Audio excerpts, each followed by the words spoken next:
If you want to go through your Omnibox under Student Services, you can click on Read and Write.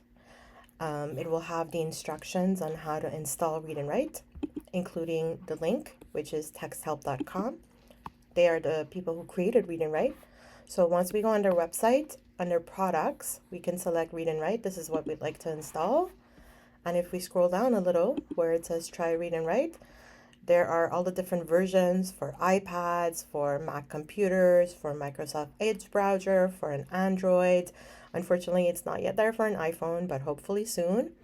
And there is the Google Chrome version. So by clicking on this, it's going to bring us to the Chrome Web Store.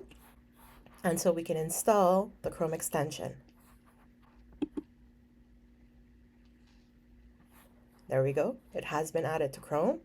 Now, first of all, if you want to, you can add it to your extension toolbar, which I'm going to do right now.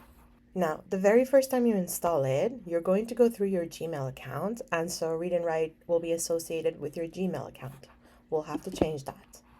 So first, we can go on a Google Doc because that's what works best with Read and Write when you want to write, for example. This is our Read and Write toolbar for the Chrome extension, which I can use with my Google Doc. However, you see how the buttons are gray and cannot be clicked, most of them?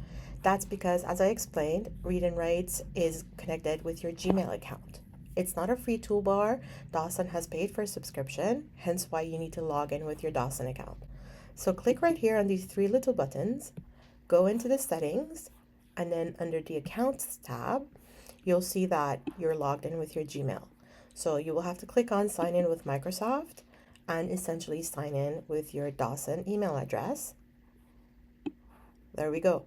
Now that I'm signed in with my Dawson email address, I have access to everything, and so I can click on all the tools.